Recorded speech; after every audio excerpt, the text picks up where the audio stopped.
Welcome to Whatever Happened to Pizza at McDonald's, the investigative journalism program where I ask the question, whatever happened to the pizza at McDonald's? I'm your host, Brian Thompson.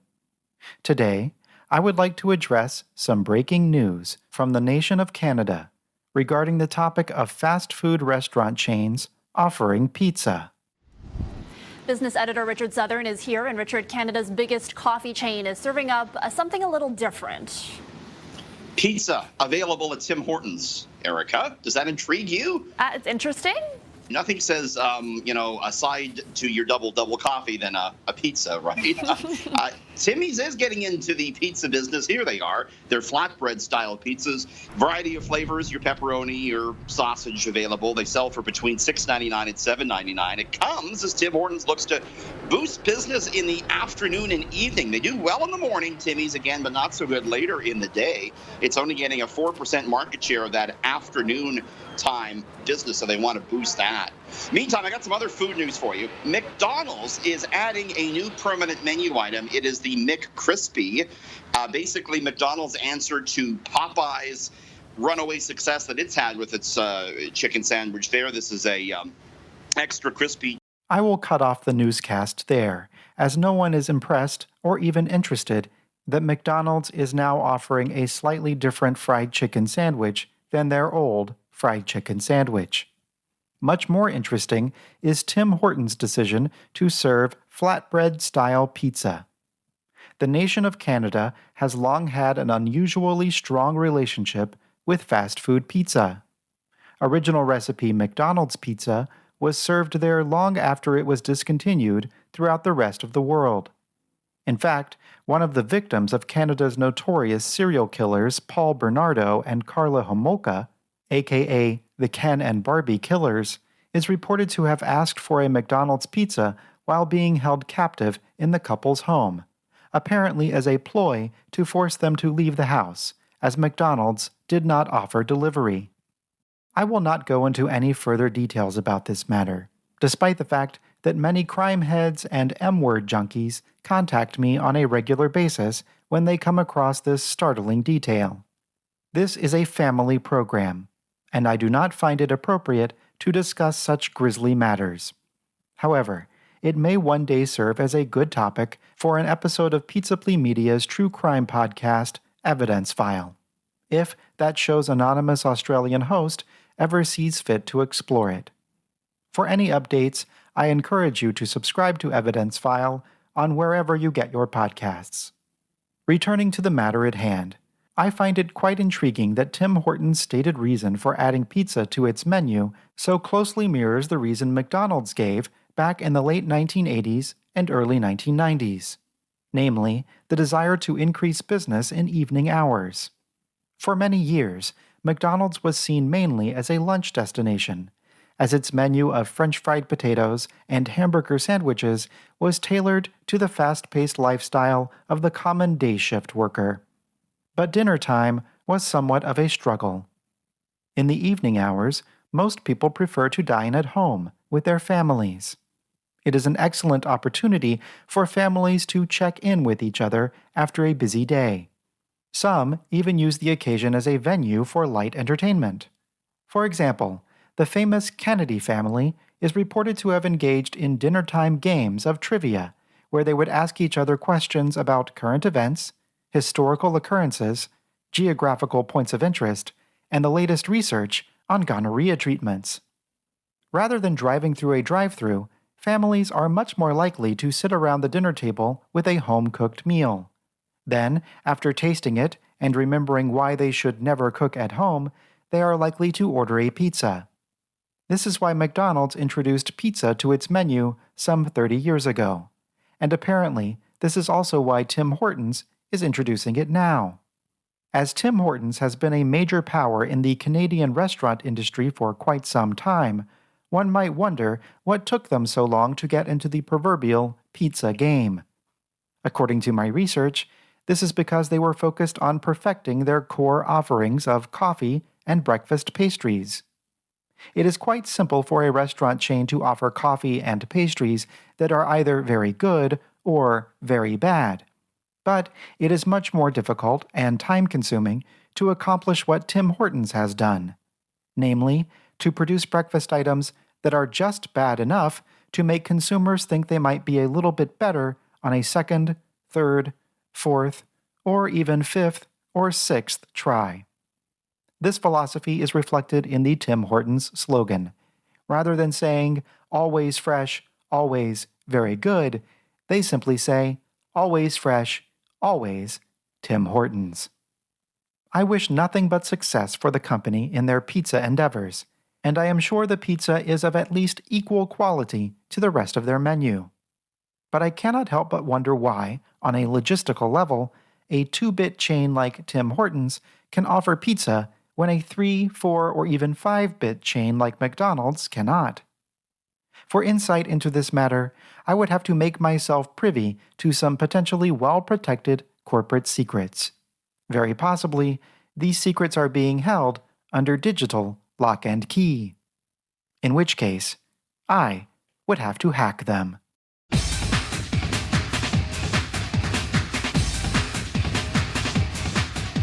Unfortunately, I have yet to convince Hacker High School that I am a teenager, so my formal hacking education has not yet begun. But Canadian technology is at least 3 generations behind that of the United States, so hacking the Tim Hortons mainframe might be the perfect difficulty for a novice. Plus, I could treat this exercise as a good resume builder for my Hacker High School application. I jacked into the net and surfed to the Tim Hortons website. There, I was presented with a login screen for Tim Hortons loyalty card holders. I do not have a Tim Hortons loyalty card, so this screen posed my first hacking challenge. It would be simple enough to enter a random Canadian electronic mail address and guess a common password, but I do not believe the Tim Hortons loyalty card account of an average Canadian citizen would hold much useful information. Probably just account balances and birthday coupons for BOGO bear claws. Instead, I would have to hack into the Tim Hortons loyalty card account of someone in a position of such power that they would have access to all of Tim Hortons' most secret secrets. And no one fits that description better than Canada's Prime Minister, Mr. Justin Trudeau. After a quick Google.com search for his electronic mailing address, I went a-hacking.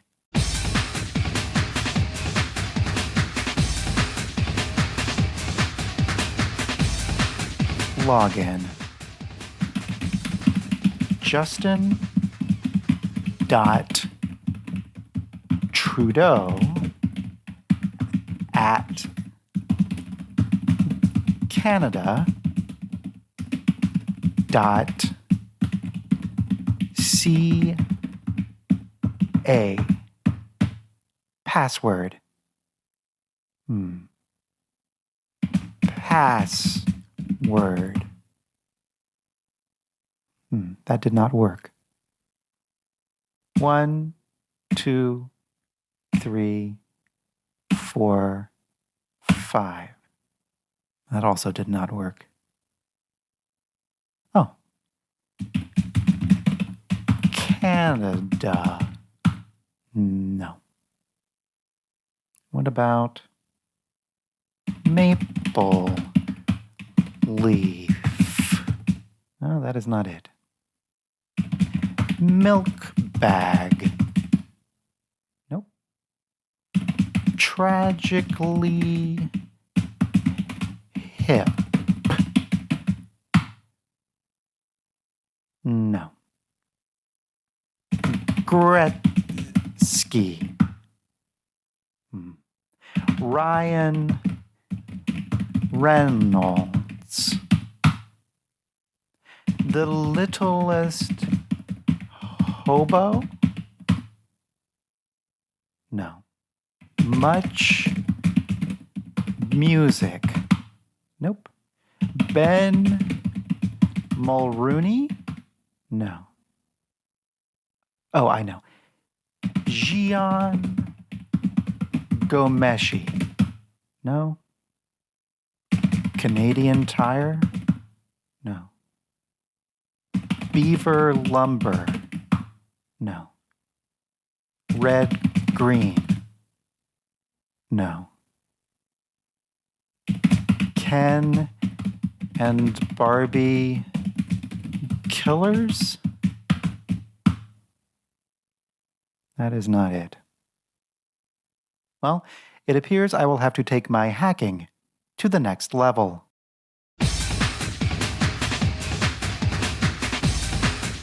You have reached the voicemail of the Prime Minister. The Prime Minister welcomes the views of Canadians on the issues that are important to them. Unfortunately, it is not possible to put you in contact with an official at this time. However, you may wish to leave a message. Please be assured that we will give it our utmost attention. Vous avez joint la boîte vocale du Premier ministre. Le Premier ministre aime obtenir les commentaires des Canadiennes et des Canadiens sur les enjeux qui leur sont chers. Malheureusement, il est pour l'instant impossible de vous mettre en contact avec un préposé. Vous pouvez cependant laisser un message auquel nous accorderons toute notre attention. Hello, my name is Brian Thompson. I am an adult education student at a major American university, the University of Phoenix Online. I'm writing a report about Prime Minister Justin Trudeau, and I just had a few questions that I would like answered. I would like to know his birthday, and I would also like to know his favorite color.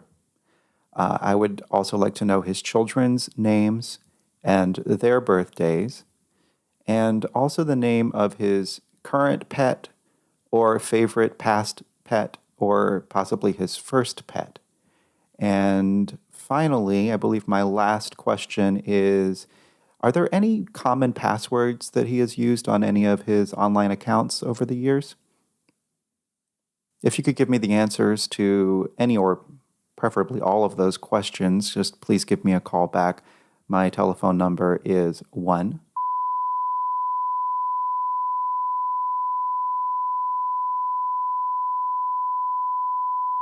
8. Thank you very much. Au revoir.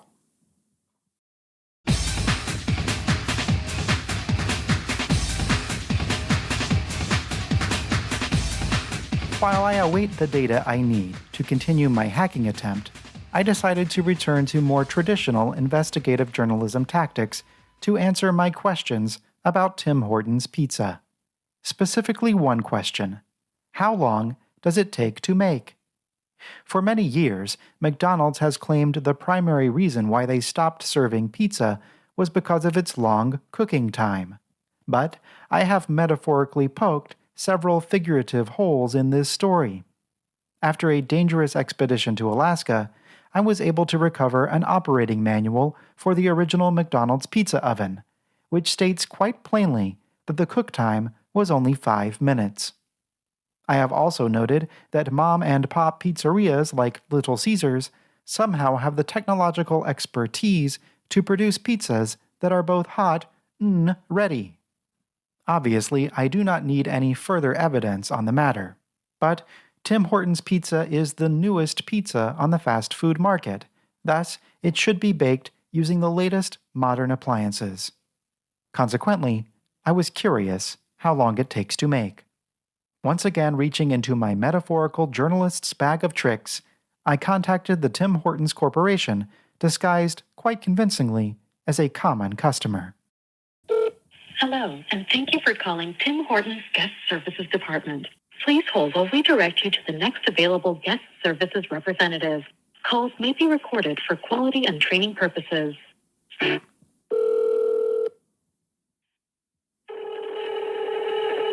Thank you for calling Tim Hortons. My name is Zana. I'll be assisting you today. Hello there. Hi. Hi, my name is Jonathan Swift.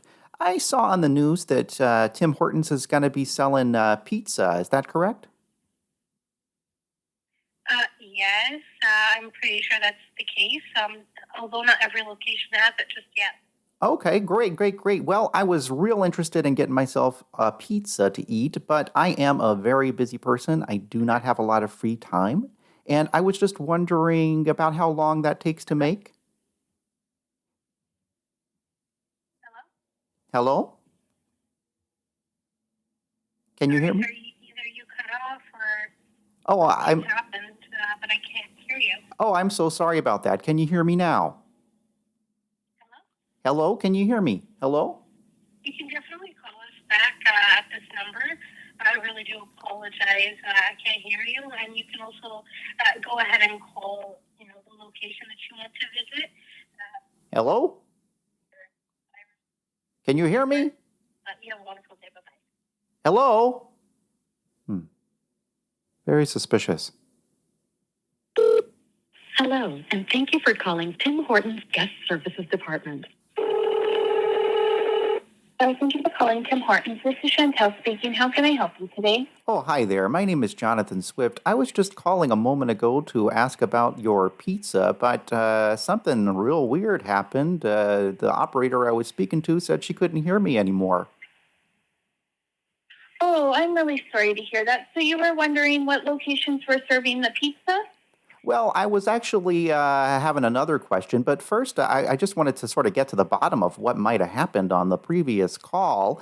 Have you experienced any technical difficulties or any other sort of suspicious activity when people call asking about the pizza? Not when they specifically call about the pizza, but there is sometimes some issues where the calls drop or we're there's a bad connection and we're not able to hear. Oh, okay.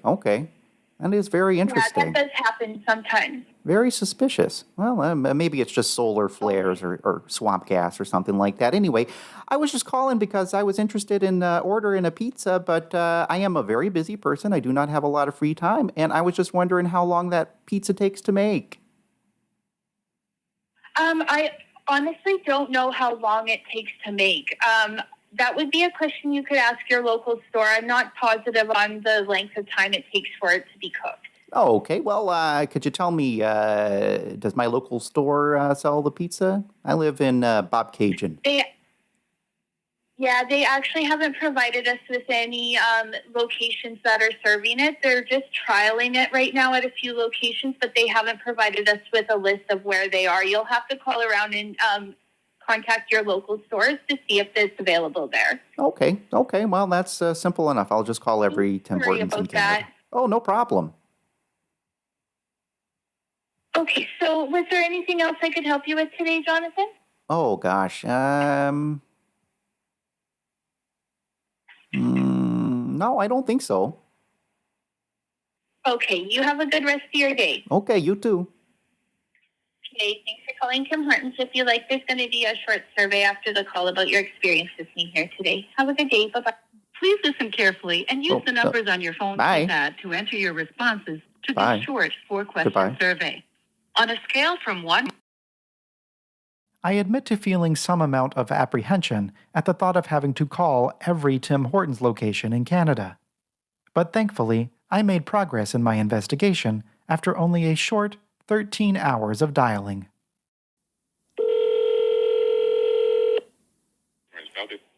Hi, my name is Jonathan Swift.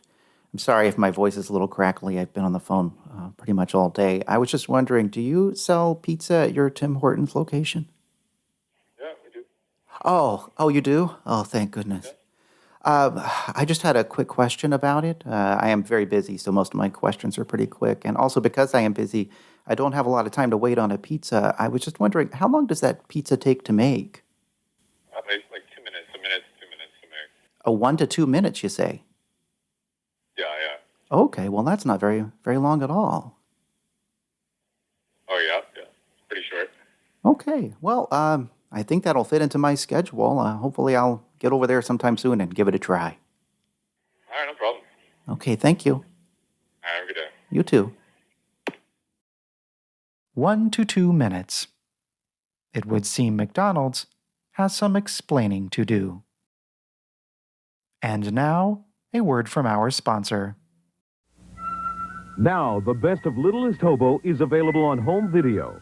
The Spirit of Thunder Rock, starring London and co-starring Megan Follows as Marty, is the first exciting adventure in this very special series of rarely seen extended-length episodes. There's always plenty of action and suspense as Hobo arrives on the scene just in the nick of time. Our four-footed hero provides a good deal of happiness, too, making new friends everywhere.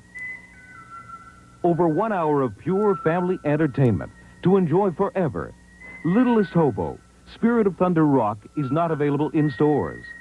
Write or call now to receive as a bonus with your order this exclusive Littlest Hobo friendship button while supplies last. Credit card customers call toll-free 1-800-563-1473 or Toronto at 287-6572. Write or call now. Do you know what happened to pizza at McDonald's? Do you remember it? Please send all correspondence to pizza@mcdonalds@gmail.com. Follow me on Twitter and Instagram at pizza@McD's, and purchase my best-selling book, How to Be an Investigative Journalist, at howtobeaninvestigativejournalist.com. To support the show, please visit my Patreon at patreon.com/pizza@McD's for exclusive podcasts and other benefits.